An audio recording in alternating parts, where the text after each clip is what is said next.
KBS 공감방송 시청자 여러분 안녕하십니까? 무더위가 아주 맹위를 떨치고 있는 요즘입니다. 시청자 여러분 모두 이 삼복더위 잘 보내시기를 바람하지 않습니다. 명품 인생 고품격 사회, 우리 모두가 명품이 되어 품격 높은 사회를 만들자, 이런 취지에서 이 프로그램을 계속 진행하고 있는데, 오늘은 명품이 아니라고 굳고 말씀한 한 분을 모시고 대답 나누도록 하겠습니다. 정말 명품인지 아닌지는 시청자 여러분이 판단하실 것이라 믿습니다. 여러분, 귀한 작가님 한 분 모셨습니다. 정상래 작가님입니다. 작가님 오늘 여기 오셨는데 인사 말씀과 소감 한마디 해주시면 좋겠습니다. 예, 저 정상래입니다. 먼저 저를 이런 자리에 불러주시는데 진심으로 감사 말씀드리겠습니다. 과연 제가 이런 자리에 나올 수 있는 자격이 있는지 되돌아보는 계기가 되는군요. 아무튼 감사하고 감격스럽습니다. 본 공감방송 회사의 무궁무진한 발전을 빌겠습니다. 네, 감사드립니다. 사실 여기에 오신 분들은 다들 본인은 명품 인생이 못 된다고 이렇게 말씀 다 하신 분들이에요. 그래서 우리 작가님은 특히나 겸양지덕이 많으셔서 자격이 없다고 자주 이렇게 말씀하시는데, 정말 그런 분들을 저는 모시고 싶고 대담을 나누고 싶습니다. 나는 정말 명품이야, 이런 분들은 저 만날 수도 없고, 또 그런 분들은 제가 만날 필요도 없다, 또 이런 생각도 합니다. 오늘 그냥 오셨었는데, 우리 정상래 작가님은 소리로서 이미 평판이 대단히 이렇게 높이 나 있고, 그런 그 소설을 쓰셨는데, 오늘 소리에 대한 이야기 좀 많이 나눴으면 좋겠습니다. 먼저 이 소리가 어떤 소설인지 여기 한번 얘기해 주시면 좋겠습니다. 예, 예, 제가 쓴 소설이 바로 이 소리라고 하는 책인데요. 대하소설이라고 많이 부릅니다. 그 대하소설이란 등장인물이 아주 많으며 줄거리가 마치 뇌물처럼 완만하게 흐른다고 해서 붙여진 이름입니다. 네. 8권으로 구성이 되어 있고요. 이 소리라고 하는 것은 우리가 보통 새소리, 바람소리, 물소리, 사람 소리, 여러 가지 소리가 있습니다만은, 여기서 소리는 바로 판소리, 남도의 판소리를 두고 이런 말입니다. 남도 판소리는 이 책에 들어 있습니다만은, 그 한해 정서를 우리나라 사람들에게 가장 심도 있게 나타내는 그런 성악이라고 합니다. 사람이 그 한을 품으면은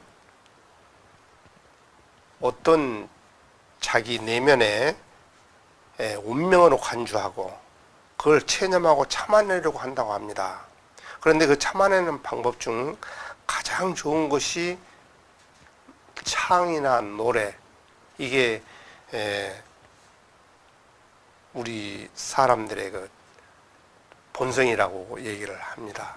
그런데 우리 조상들은 보면은 가요도 트로트 보면은 트로트를 좋아하죠. 노래방에서 많이 부르는 트로트는 거의 보면은 우리 슬픈 한을 노래하는 그런 노래가 히트를 많이 치고 있어요. 이 소리는 어떤 줄거리냐 그러면은, 한 여인이 한을 품게 됩니다. 도저히 풀어낼 수 없는 마음의 응어리를 풀어낼 수 없는 그런 한을 안게 되는데, 그 한을 품고 그걸 풀어내기 위해서 명창이 되려고 소리꾼을 만납니다. 그러나 양반 사회에서는 소리꾼이 되는 것을 허락하지 않지요. 결과적으로 그 여인은 명창이 되지 못하고 죽음을 고하게 됩니다. 애동딸 하나를 두었는데 그 딸이 엄마의 한을 풀어주기 싶다 그래서 자기가 명창이 되고자 나섭니다. 당시는 우리나라의 사회적 배경으로 일제강점기에 해당되기 때문에 혹독한 시련을 맞이하게 됩니다. 결과적으로 그 시련을 이겨내지 못하기 때문에 결과적으로 그 애동딸도 소리꾼이 되지 못하고 명창이 못 됩니다.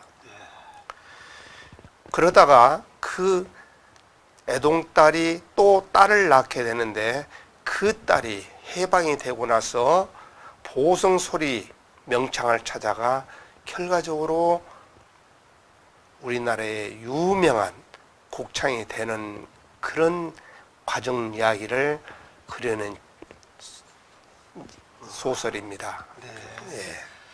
아, 그러니까 그 소설을 8권이나 썼다 했죠. 8권이고 예. 3대에 걸쳐 예. 큰 3대에 걸쳐서 해당되는 그런 이야기.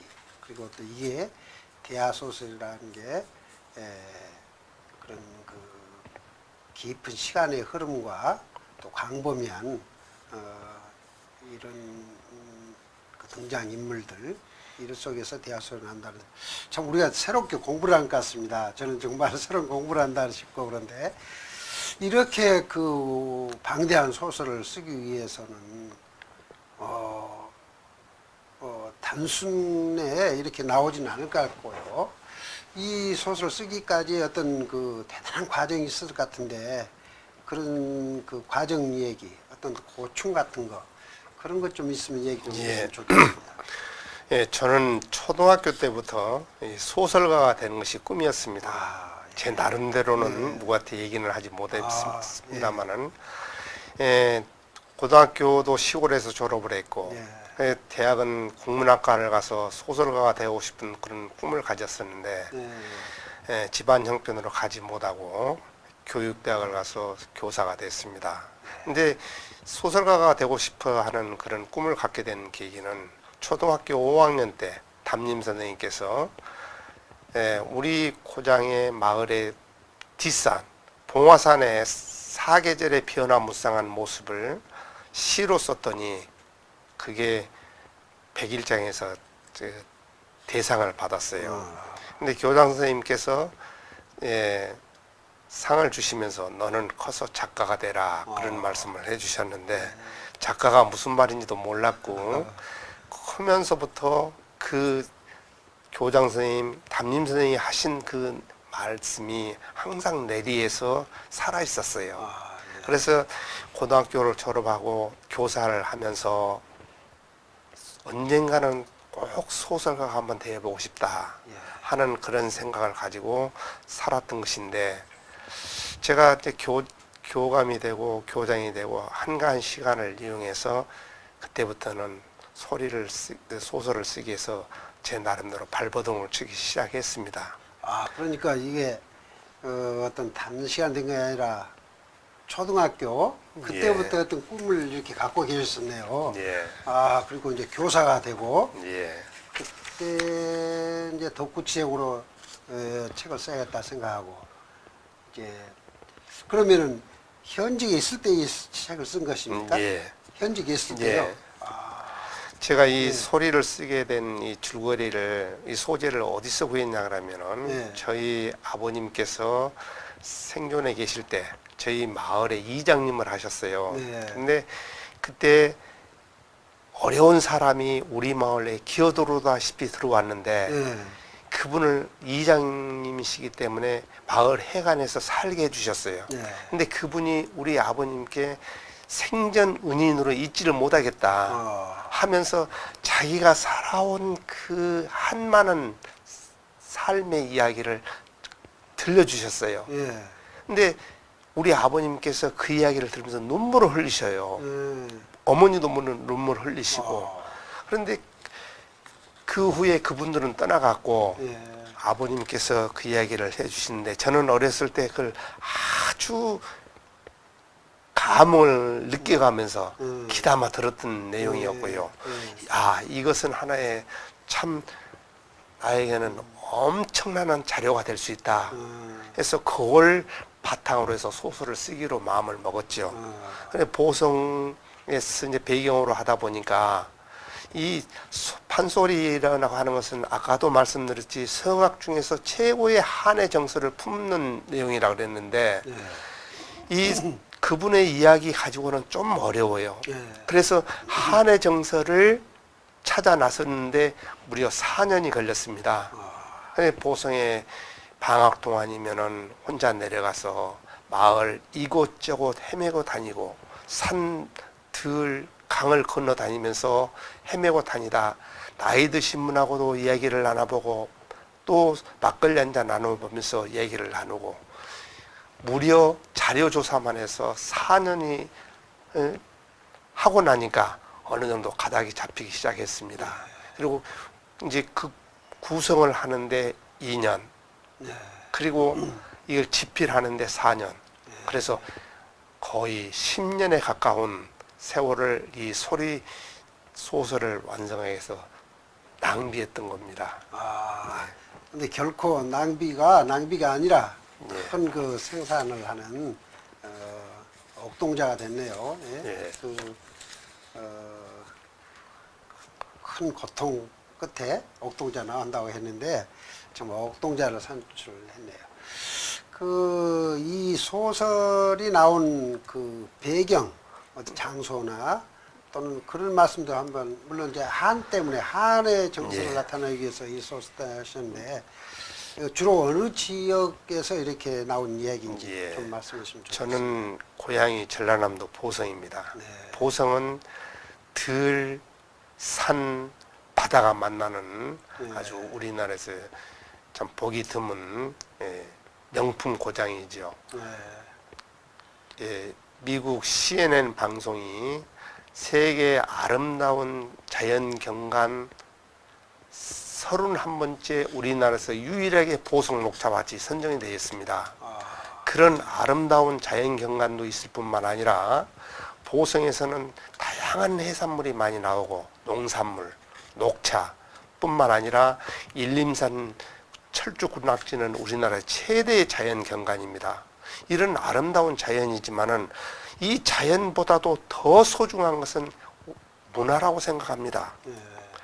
보성은 우리 조상들, 우리 대대로부터 창을 잘하기로 소문난 고장이에요. 잔치라든지 좋은 일이 있거나 또는 애사가 있을 때는 한바탕 창으로서 슬픔을 달래고 즐거움을 만끽하는 이런 고장이 바로 보성이었고 그런 고장이다 보니까 유능한 소리꾼들, 명창들, 국창들이 보성으로 많이 모여들었어요.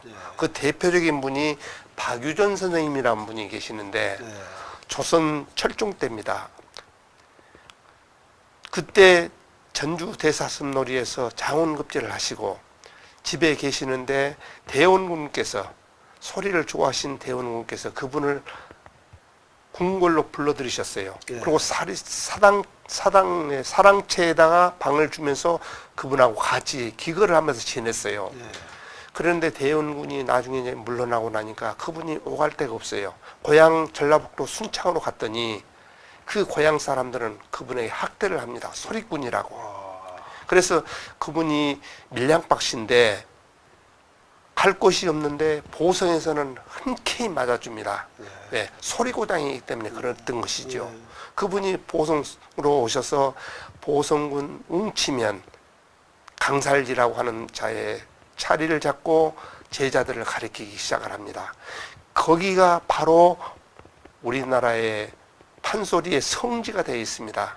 판소리는 서울, 경기도도 있었고 충청도도 있었고 전라도도 있습니다만은 현재 살아있는 곳은 전라도밖에 없어요. 서울에는 다 우야무야 없어졌고 충청도의 중고제도 지금 완전히 없어졌고 전라도에는 서편제와 동편제로 나눠서 지금 불려지고 있습니다. 그 서편제가 출발지가 바로 보성입니다. 그래서 박유전 선생님을 보성 서편제의 비조라고 하지요. 그분은 거기서 서편제 판소리를 가르쳤고 그 제자가 바로 송계 정민 선생님이신데 그분은 보성에서 23살 나이부터 제자들을 모아서 소리를 가르치기 시작합니다. 우리나라 현재 소리 하시는 분 중에 정민 선생님의 제자가 아닌 분이 거의 없습니다. 유네스코 등록된 곳이 보성입니다. 인간 문화재로 등록된 것이죠. 네. 보성은 이렇게 유네스코 세계 무형문화유산으로 등록된 것이 서편제인데 그 보성이 바로 거기에 중심 지역이죠. 그래서 잘 아시다시피 조상현, 조통달, 김현수, 성우양, 성춘순 이 수많은 기라성 같은 우리나라의 인간 문화재들이 보성 출신이라고 하는 거. 그 보성은 독특한 우리나라에서 유일한 문화를 가지고 있어요. 그래서 저는 왜 이 소리를 썼느냐. 아까 아버님이 들려주신 그 애절한 이야기가 소재가 됐다고 했지만은 그 애절한 소재를 가지고 소리를 쓴 것은 보성의 이 문화, 독특한 문화를 모든 사람에게 알려주고 싶어서 보성을 배경으로 이 소리를 썼던 겁니다. 좀 대단한 그 예양이시네요. 알고 보니까 누구나 다 고향이 있겠습니다만은 참 자랑할 만한 그런 고향이네요. 그 예양이라고요. 예양.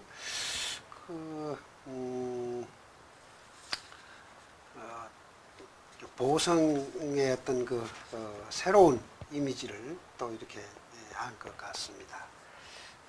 근데 한자로 보면 그게 보자가 보배 보자인가요? 예, 보배 보자 재성자입니다. 재성자. 예. 그래서 참 우리나라 이름들이 고흥은 높을 꽃자, 고흥은 예, 흥한흥자. 그 미사일 거기서 예, 우주 발사를 거기서 했죠. 예, 장흥이라는 것도 보면 길장자 아주 오래 또 흥하는 곳이라는데 장흥이 보면 또 상당히 살기 좋은 곳이고 예. 또 그렇게 많이 알려지고 그러거든요. 근데 보성은 정말 그 보배 보자. 그래서 유네스코 아까 경관으로도 그 녹차밭 경관이 그게 뭐 등재가 됐다고 그러고 또 아까 무형문화재 예, 유네스코 세계 무형문화유산. 유산 예, 문화유산. 그 판소리가요. 예. 그 보성 소리로서 그렇게 예, 말이죠. 그렇습니다. 그리고 제가 지금 지하철 딱 보니까 강산제라고 이렇게 써 있더라고요. 예. 바로 그게 아까 말한 웅치라고 하는 그곳에 그렇습니다. 그 강산제를 말하는 거예요. 소리는 그 명창들의 명창들의 가르침에 따라서 예. 무슨 제 그렇게 나눠집니다. 예. 그런데 아까 서편제하고 동편제로 나눠지는데 그것은 지역을 분류를 해서 예. 섬진강 동쪽은 동편제고 서편제는 섬진강 서쪽. 예, 서쪽으로. 그래서 남원 순창 예. 또 구례곡성 여기는 동편제고요. 보성 나주 강주 예. 이쪽에는 서편제라고 합니다. 서편제. 예. 그럼 강산제는 어느 강산제는 방금 아까 말씀드렸다시피 박유전 선생님께서 대원군하고 함께 계시다가 낙향에서 보성의 강산으로 오셔가지고 그 서편제라고 하는 그 판소리를 창시해냈기 때문에 그 강산이라는 이름을 따서 강산제라고 부릅니다. 예. 그 아까 얘기 속에 우리 정상래 작가님은 교직에도 계셨네요. 그래서 교편을 잡으셨고 교장까지 이렇게 하셨군요. 어떻게 보면 작가가 되기 전까지도 이런 남다른 그런 경험도 계신데 살아오시면서 어떤 삶에 대한 이야기 혹시 사진과 더불어서 얘기 좀 나눴으면 좋겠습니다. 혹시 사진 좀 좀 보여주시면 좋겠어요. 예, 예. 저기 어떤 예, 이 제가 오른쪽에 이쪽에 정상래 작가님 그 같은데. 88 올림픽 때 예, 아이들을 데리고 가천 승마장에 아. 경마장에 그 경마 게임 보러 왔을 때 같이 찍은 사진입니다. 그때 어떤 아이가 지금도 제자인데 저한테 와서 좀 아부하는 그런 모습을 사진으로 선생님 곁에 찍어놓은 와서 그런 내용입니다. 선생님 사랑을 더 받고 싶어서 예, 예. 네, 그런 모습이군요. 또 다른 여기는 그 제자들하고 학교 그 화단에서 예, 청소하고 나서 좀 찍은 사진인데 아, 제 애들이 저는 그 학교 교직 생활하면서도 가장 강조한 것이 그 중점적으로 많이 지도했다고 하는 것이 바로 이제 독서 교육과 글짓기 교육을 중요시했는데 유난히 좀 강조했고 일기 쓰기 이런 걸 하다 보니까 학생들이 처음에는 굉장히 싫어했어요. 글쓰기를 싫어하지 않습니까? 그렇죠. 그러나 나중에 글 쓰는 방법을 같이 해보고 또 지도해보고 개인별 지도하고 그러다 보니까 아이들이 잘 따라줬어요. 그래서 제가 가르친 아이들 중에서 지금 소설가도 있고 시인도 있고 그런 그러세요. 애들이 다방면에서 문학적으로 기질인 애들이 많이 나왔습니다. 그때 성공적인 저기 선생님이시네요. 같이 찍었던 그 사진 중에서 예. 이화여대 국문학과 나와가지고 이번에 그 문단에 올라서 이름을 내는 제자가 하나 있습니다. 그래요. 예. 예. 지금 저기는 어느 학교입니까? 아까 거기 그 학교? 과천에 있는 그렇군요. 초등학교입니다. 예. 여기는 제가 교장으로 부임해서 처음 직원들하고 같이 찍은 사진 거기는 어느 학교죠? 평택입니다. 평택이에요. 예, 예. 예. 여기는 제가 사모님이시군요. 옛날에 그 평교사 때 예. 그 교원 수기를 그 모집을 했는데 예. 안성 그 조그마한 학교에서 예. 환경 교육을 시켜가면서 예. 아이들에게 환경 교육을 시킨 그 내용을 음. 수기로 썼더니 전국에서 최우수상을 받았습니다. 이거 그때 대단. 이제 예. 갑자기 그 상을 받으러 오라 그래서 세종문화회에 갔더니 예. 상을 주면서 그때 상을 트럭으로 하나를 싣고 오다시피 상품을 많이 받았습니다. 그렇습니다. 그때 예. 제 집사람하고 나와서 찍은 사진입니다. 저기는 제 소설 소리 출판 기념회 때 국립국어원에서 지금 출판 기념회 하는 계사를 알리고 저기 그때 그 답사랄까 뭐 기념사 이제 출판 기념회 출판 기념사를 기념회. 말씀하시군요. 아까 그분은 그러면 그 출판 사장님이셨구만요. 네, 출판사 사장입니다. 예. 네, 아주 감회가 깊은 그런 내용이네요. 예. 네, 그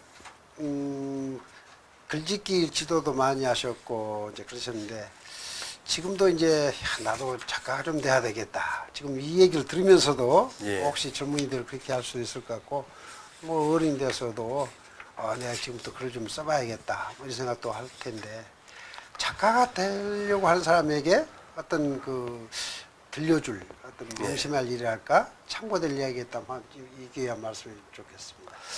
저는 뭐 훌륭한 작가라고 보기는 좀 거북스럽고요. 제 나름대로 그래도 책을 썼다 하는 그런 보람지게 살았다 하는 그런 자부심은 갖고 있습니다. 근데 제가 그 아까도 말씀드렸다시피 초등학교 때부터 소설가가 되고 싶다. 제 나름대로 꿈을 갖고 있었는데 제 모든 일이라고 하는 것은 관심에서 비롯된다고 저는 생각합니다. 관심을 갖지 않으면은 꿈을 이룰 수가 없다. 저는 그렇게 생각을 합니다. 그리고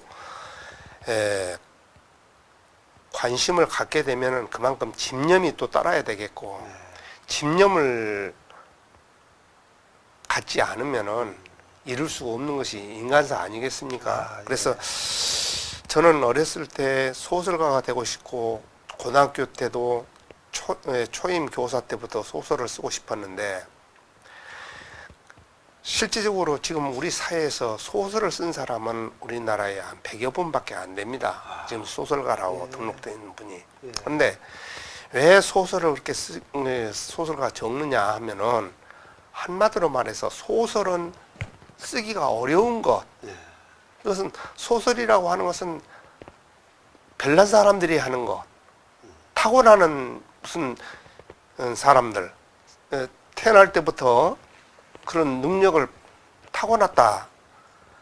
재질을 천부적으로 받고 나온 사람들이다. 이런 생각을 많이 하는데 실제적으로 그건 아닙니다.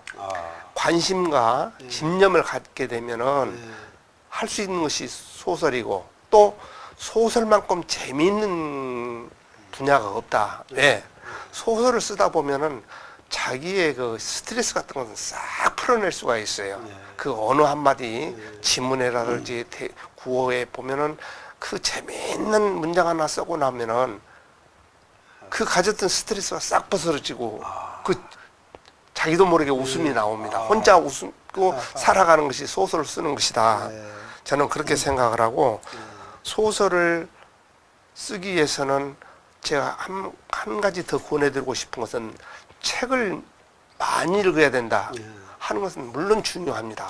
그러나 책을 많이 읽었다 해서 소설가 되는 것은 아니고 이 책을 한 권 읽으면서도 내가 이 책을 쓴 작가였다면 어떻게 할 것이냐 하는 그런 마음을 항상 갖고 책을 읽어달라.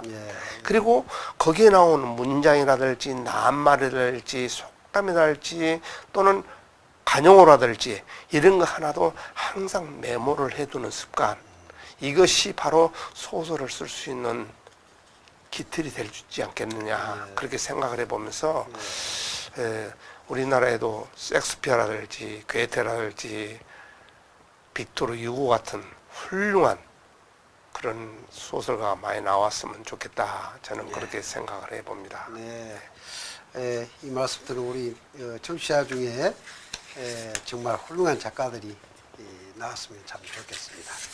뚜렷한 목표의식, 그래서 항상 관심을 두고 노력하고 이렇게 한다면은 그 꿈을 우리 정상래 작가님처럼 소년 때부터 그 품은 꿈을 성인이 돼서 이렇게 이룬 것처럼 이루지 않을까 이런 생각도 해봅니다. 그 다음에 우리 정 작가님은 이 책 말고도 또 그 돌섬이라는 책을 저는 쓴 줄 압니다만 그 돌섬 이야기 좀 했으면 좋겠습니다. 예. 이 돌섬이라고 하는 책은 이 한 권으로 되어 있는 장편 소설인데요. 제가 이 소설을 쓰게 된 계기는 무슨 특별한 의미가 있어서 어느 배경으로 쓰는 책이 아닙니다. 이건 단지 제가 40년에 걸쳐서 교직 생활을 하고 퇴임을 했습니다만은 제가 가르치는 아이들에게, 제자들에게 역사적으로 제대로 가르치지를 못하고 나왔어요. 예를 들어서 독도가 왜 우리나라 땅입니까? 위안부 할머니가 왜 생겼습니까? 하고 사대주의라는 게 도대체 뭡니까? 하고 물어보면은 저는 올바른 대답을 하지 못했어요. 그만큼 제가 실력도 부족할 뿐만 아니라 노력을 안 했던 거죠. 그러나 이 책을 쓰면서 생각한 것은 나와 같은 그런 교사는 다시는 안 나와야 되겠다. 그런 의미로 한일 합방사, 일본과 우리나라에 관련된 지금도 위안부 문제로 갈등이 계속 빚어지고 어제도 독도가 일본 땅이라고 일본서는 또 발표를 했고 우리나라는 일본 대사를 불러서 항의를 하고 지금도 계속 이어지고 있습니다만은 실제로 독도, 이 돌섬이라고 하는 것은 돌이란 말은 바위를 나타내는 것이고 섬은 바로 독도를 나타내는 말이 돌섬입니다. 그러면 이 책에 보면은 독도가 왜 우리 땅인가? 역사적으로 신라 시대부터 우리나라에 쭉 내려온 역사적인 사실. 이래서 독도는 우리 땅이다.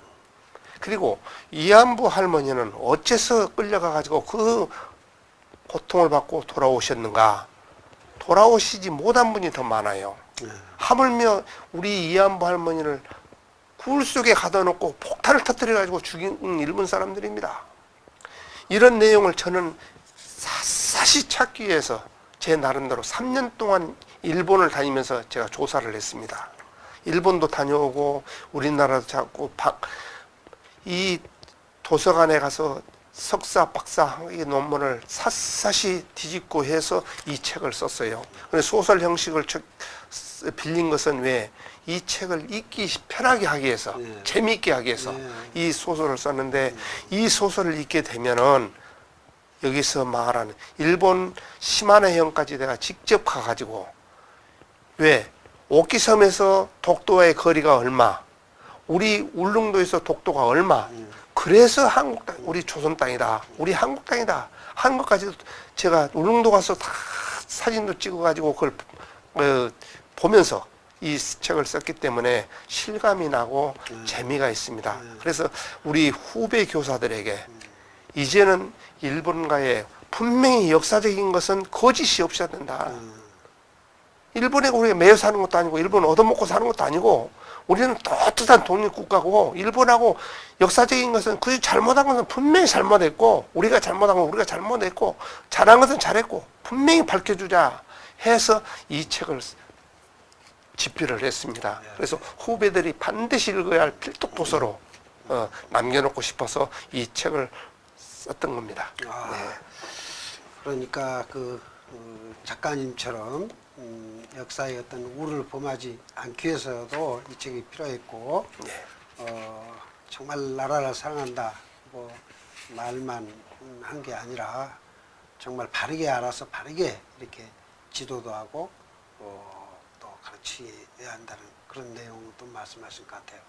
아무튼 정말 뭐 선생님 외에도 우리 역사를 바르게 독도를 바르게 하려고 하면은 이 책을 꼭 한번 읽어보면 참 좋겠네요. 예. 필독 도서가 돼야 되겠다. 애국심을 부르기 전에 나는 그런 생각도 들어지네요. 좋은 내용 말씀 감사드립니다. 뭐 방금 이렇게 애국심, 나라 뭐 이렇게 했는데 정말 나라를 사랑한다는 게 뭘까요? 애국심이 뭘까? 한마디로 말한다면 혹시 어떤 말씀 드릴 수 있겠어요? 예, 주제님께 제가 애국심까지 들먹이기는 좀 어리석습니다만은 제 나름대로 생각한 면에서 말씀드리자면은 애국이란 자기가 주어진 일에 최선을 다하는 게 이게 바로 저는 애국이라고 생각합니다. 자기 자신에게 주어진 일도 최선을 다하지 않으면서 남의 탓을 하는 거 이것은 애국이 아니라고 봅니다. 저는 자기가 최선을 다하고 남이 잘못했을 때 그것은 잘못됐지 않느냐. 나는 내가 했을 때는 이렇게 나 하겠다 하는 그런 마음가짐. 그리고 진정으로 우리가 애국을 하자 그러면은 우리나라의 발전을 위해서 자기가 작은 일 하나도 질서라든지 환경이라든지 작은 일 하나라도 솔선수범해서 실천하는 그런 마음가짐에서 애국이 비롯되어야 되지 않을까 그렇게 저는 생각해 봅니다. 예. 그러니까 애국이란 멀리 있는 것이 아니라 가까이 예. 가까이 있고 내가 할 일을 잘 하려고 노력하고 그 일을 성취하기 위해서 애쓰는 것 이게 다 애국심이 아닌가 이런 생각이 들어지네요. 정말 하늘로 원망하지 말고 남 탓하지 말자 이런 말이 있는데 남 탓하기 전에 먼저 자기를 돌아보고 내 할 일을 하자 이런 말씀 같아요. 좋은 말씀 감사합니다. 앞으로 우리 작가님은 남은 여생을 어떻게 사는 것이 가장 보람이 되겠다 이런 생각 해보셨으면 한번 포업을 할까 어떤 계획 같은 것만 말씀해 주시면 좋겠습니다. 이제 그렇게 거대한 그런 생각까지는 아직까지는 못 해봤고요. 단지 제가 이 소설을 쓰기 위해서 준비해 놓은 것만 해도 굉장히 분량이 많습니다. 문장이라든지 낱말이라든지 구문이라든지 또는 여러 가지 남의 좋은 글귀 이런 것도 철학적인 내용도 많이 모아놓고 있는데 지금 여기서 멈추게 되면은 거기에 3분의 1도 활용을 못했어요. 예. 그래서 앞으로 더 시간이 주어진다면은 이 돌섬이나 소리보다도 더 독자들에게 반응을 일으킬 수 있는 그런 소설을 한 번 더 집필해보고 싶은 그런 의욕이 있습니다. 아, 네. 그런 큰 어떤 테두리는 잡혔을 것도 같네요. 예, 현재 집필하고 있는 것은 이제 소리를 썼기 때문에 예. 이 소리는 판소리 되는 이제 아까도 그 소리에서 나오지만은 이 명창이 되어가는 과정. 그 솔직히 이 판소리 명창이 되는 것은 많이 들으셨을 거예요. 그 화장실에 똥물을 마신다든지 아주 고통스럽게 힘든 그 과정을 거쳐가면서 목에서 피가 터지는 내용, 이런 과정, 그리고 이 춘향가라고 하는, 신청가라고 하는 이 한바탕을 완창을 하게 되면은 7에서 8시간을 불러야 됩니다. 소리를 해야 됩니다. 그러면 우리 인간 보통 사람들이 그런 완창을 하게 되면 목이 터져버려요. 그러나 그 사람들은 그 단련되어 있기 때문에, 썩심 소리로 단련되어 있기 때문에 그분들은 성대가 울퉁불퉁하니 어긋나 있습니다. 연습을 했기 때문에. 그런 그 과정, 그 힘든 과정을 사람들은 참으면서, 그러면 조선시대 우리 조상들이 그 소리 했을 때 대접을 받았느냐? 그분들은 하세와 조소와 멸시를 받고 그 천대를 받았어요. 그러면서도 그 문화를 창달했거든요. 근데 그분들이 그런 인고의 과정을 거치면서 소리꾼이 되었지만은 더 저는 중요하다고 생각하는 것은 그 7시간, 8시간 동안 그 소리를 하면서 그 대사를 어떻게 외웠느냐 이거예요, 저는. 책을 한 권 정도는 외워야 되는데 도대체 그걸 한 권 말에 낱말 하나만 빠뜨리게 되면은 장단이 안 맞아요. 그걸 어떻게 외워서 했겠느냐. 그분들은 참 선지자다. 우리보다도 몇십 배 먼저 깨우치는 훌륭한 문화 창달자다. 저는 그렇게 보고 그분들에 대한 글을 한번 써보고 싶습니다. 네. 시청자 여러분, 오늘 정상래 작가의 얘기를 어떻게 들었는지 모르겠습니다. 명품이란 하루 아침에 이루어진 것이 아니고 수십 년, 오랜 세월 동안 어떤 바라는 꿈을 갖고 그 꿈을 위해서 나름대로 꾸준한 노력 끝에 이런 귀한 책도 나오고, 또 그런 분들이 이렇게 명품이라는 소리를 듣는구나 하는 것을 느꼈습니다. 애국이란 멀리 있는 것도 아니고 가까운 곳에서 자기가 맡은 일 하나를 충실히 이행한다면 그게 명품이 애국심이 되고 또 명품으로 탄생한다, 이런 말씀을 아주 잔잔한 얘기 속에 우리에게 들려준 것 같습니다.